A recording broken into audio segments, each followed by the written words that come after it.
our economies grow together at the global level. India, we all know, is the fastest growing economy in the world and wants to expand its manufacturing base.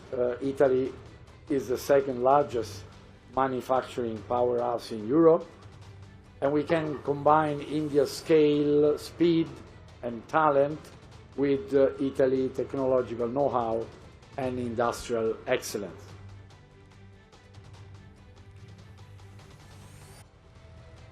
आज दुनिया के मन से एक ऐसी आवाज उठी है जिसने चीन से लेकर अमेरिका तक सबको हैरान कर दिया, जब यूरोप का एक दिग्गज देश जो खुद मैन्युफैक्चरिंग का बेताज बादशाह है, भारत की तारीफ में कसीदे पड़ता है। तो समझ लीजिए न्यू इंडिया की धमक कितनी गहरी है। आज बात सिर्फ दोस्ती की नहीं, बल्कि उस आर्थिक महाशक्ति बनने की है जिसका रास्ता रोम से होकर नई दिल्ली आता है। इटली ने मान लिया कि भारत के बिना अब विश्व की अर्थव्यवस्था अधूरी है। इटली के इस बयान में 3 शब्दों का जिक्र हुआ है: विशाल पैमाना, तीव्र गति और प्रतिभा। ये 3 शब्द आज भारत की नई पहचान है। दरअसल एक समय था जब भारत को केवल एक बाजार समझा जाता था, लेकिन आज पीएम मोदी के मेक इन इंडिया विजन ने इसे ग्लोबल फैक्ट्री बना दिया। भारत आज दुनिया की सबसे बड़ी अर्थव्यवस्थाओं में से एक है और जल्द ही तीसरी बनने की ओर अग्रसर है। इटली जैसा देश जो अपने इंजीनियरिंग और डिजाइन के लिए जाना जाता है, वो आज भारत की प्रतिभा यानी कि हमारे इंजीनियर्स और वर्क फोर्स के आगे हाथ मिला रहा है।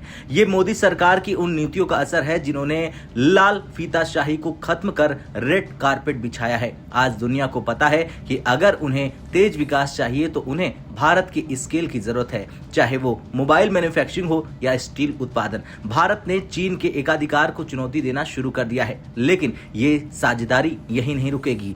अब सुनिए कि किन किन क्षेत्रों में भारत और इटली मिलकर तहलका मचाने वाले हैं, और ये बयान बताता है कि कैसे मोदी सरकार ने व्यापारिक बाधाओं को दूर करने की तैयारी कर ली है।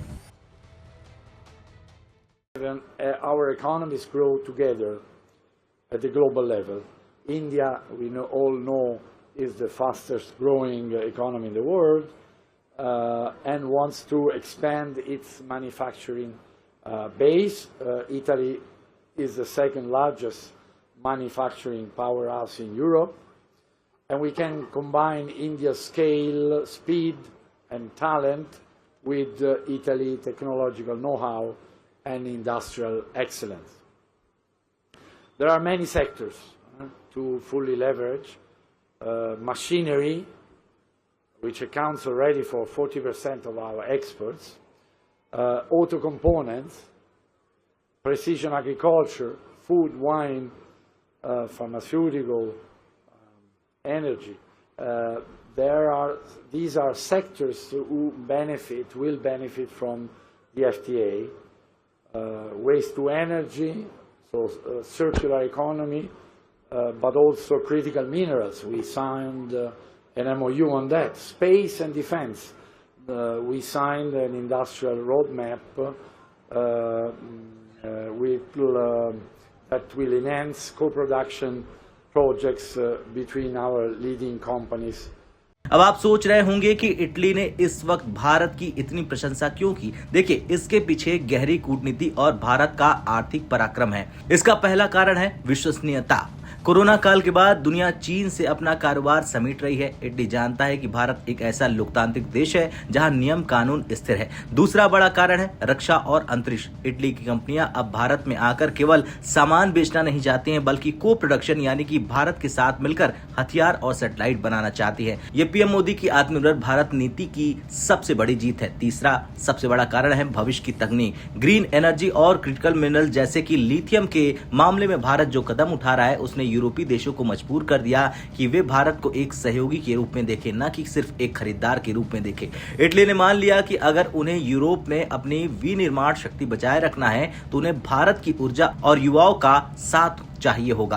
खैर, निश्चित रूप से जब एक विकसित राष्ट्र का नेता भारत की तीव्र गति की तारीफ करता है तो दिल्ली के गलियारों में और हर भारतीय के दिल में गर्व का संचार होता है। पीएम मोदी ने जिस अमृतकाल का सपना देखा था, ये उसकी एक छोटी सी झलक है। इटली का ये बयान दुनिया को संदेश दे रहा है कि भारत अब किसी के पीछे चलने वाला देश नहीं बल्कि दुनिया की अर्थव्यवस्था को लीड करने वाला इंजन है। भारत की अर्थव्यवस्था पर इटली का ये भरोसा पीएम मोदी के संकल्पों पर मुहर है। ये खबर सुनकर हर वो भारतवासी गदगद होगा जो अपने देश को विश्व गुरु के पद पर वापस लौटते देखना चाहता है। अब आपसे सवाल, आपको क्या लगता है, भारत और इटली मिलकर चीन की मैन्युफैक्चरिंग क्षमता को पीछे छोड़ पाएंगे? हाँ या ना में कमेंट कर अपनी राय जरूर दें।